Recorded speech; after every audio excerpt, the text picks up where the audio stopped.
변론주의 내용 세 가지가 뭐였어요? 변론주의 내용. 하나씩 얘기해봐요. 변론주의 내용. 그냥 책상에 앉아있으면 가서 시험장에서 합격하는 거 아니에요? 앉아서 외워야지. 자, 변론주의 내용 첫 번째 뭐예요? 사실의 주장체계. 이때 사실이라고 하는 거는 무슨 사실만? 주요 사실만 말하는 건데, 그렇죠? 주요 사실만. 이 주요 사실은 당사자의 주장이 있어야지만 법원이 판결기초로 삼을 수 있다. 두 번째는 뭐예요? 자백의 구속력이죠. 그럼 여기서도 자백은 어느 사실에 대해서 자백의 구속력이 있는 거예요? 주요 사실에만. 하지만 유일한 예외가 뭐였어요? 그래, 맞아. 서증의 진정 성립인 만큼은 그건 무슨 사실? 보조 사실이지만 자백의 구속력이 인정되고, 그 다음에 세 번째가 뭐예요? 증거 제출 책임이고, 하나 더 든다라며 이런 사실 주장과 증거를 어떻게 해야 돼요? 적시에 제출해야 되죠. 적시에. 이게 변론주의 내용이에요. 근데 이것의 반대말인 직권탐지주의는 사실을 직권탐지하고 자백의 구속력이 배제되고, 세 번째 직권으로 증거조사하고, 그 다음에 제출 시기가 무제한인 것. 이것이 이제 직권탐지주의잖아요. 그래서 양자 비교해서 기억을 해두셔서 여섯 번째 지문 알겠고, 그 다음에 일곱 번째 소송 절차는 뭐가 틀렸어요? 모두라는 말이 틀렸죠. 판결의 형식에도 종결되나? 이게 원칙이지 모두 판결에 의해서 종료되는 건 아니에요. 아까 봤다시피 당사자에 의한 소송 종료 사유도 있고 사건도 있다라는 거죠. 그래서 그 부분이 틀린 겁니다. 그 다음에 거기 제4절 민사소송의 이상과 신의칙은 아직 우리 시험에서 한 번도 안 나온 거긴 한데 충분히 나올만 해요. 그래서 교과서에 있는 신의칙에 있는 판례들은 꼭 다 대비한 다음에 시험장에 가도록 해야 되겠고, 그 다음 제2장 이제 민사소송법 보시면은 제3절 민사소송법에 이제 적용 범위 해가지고 1번 소송이 계속 중에 민사소송법 규정이 개정됐다라면 특별한 사유가 없는 한 개정된 법 규정이 과거 사실에 취급을 해요.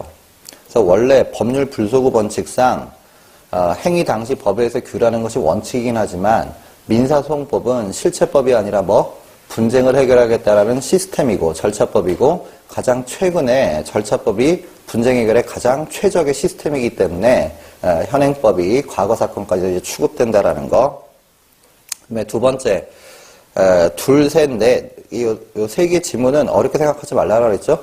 우리나라에서 재판하면 당사자가 누구건 우리나라 민사소송법이 적용되고, 외국에서 재판하면 당사자가 누구건 그 재판하는 외국의 민사소송법에 의하는 건데, 다만 외국에서 재판할 때 그 나라 민사소송법에 어긋나서 무효가 된다 하더라도 그것이 대한민국 민소법에 합치하는 행위라면 우리나라에서는 유효하게 효력을 줄 수 있다는 거. 그래서 이것만 기억하신 상태에서 두 번째 질문 보시면, 우리나라 법원에 제소된 사건에서 당사자가 모두 외국인인 경우에는 우리나라 민사소송법의 적용은 배제되느냐? 틀렸죠. 우리나라 재판하면 우리나라 민소법이 적용되는 거예요. 그 다음에 세 번째, 우리나라 법원이 외국 사법기관의 부탁을 받아서 우리나라에서 송달하거나 증거조사 등의 소송일을 하는 경우에도 우리나라에서 지금 송달하고 우리나라에서 증거조사하는 거니까 우리나라 민사소송법이 적용되는 거지 당의 외국의 소송법이 적용된다 이러면 틀려요.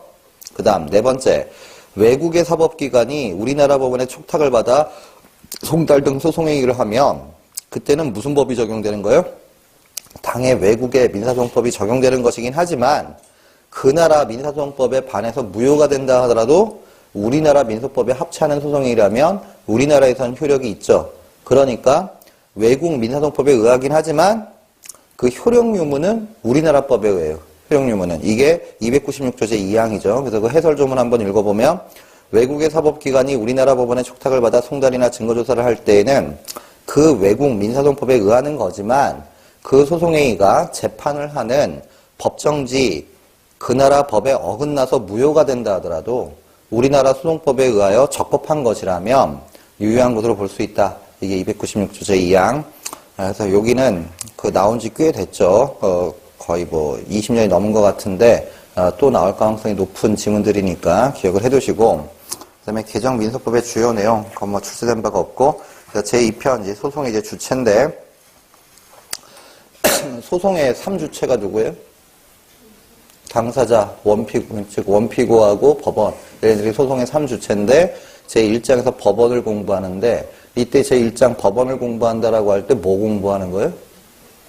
그래요. 그게 뭐예요? 법원에 관한 소송요건을 공부하는 거죠. 그래서 법원에 관한 소송요건은 두 가지였죠. 재판권하고 관할. 이에 곁들여서 제척, 기피, 회피 이런 것도 공부하고 법원의 이제 구성원들로서 우리들 시험에 쏟아져 나오는 법원 사무관이라든가 사법보좌관이라든가 기술심리관이라든가 전문심리위원 이런 사람들에 관한 지문들도 보셔야 되겠어요.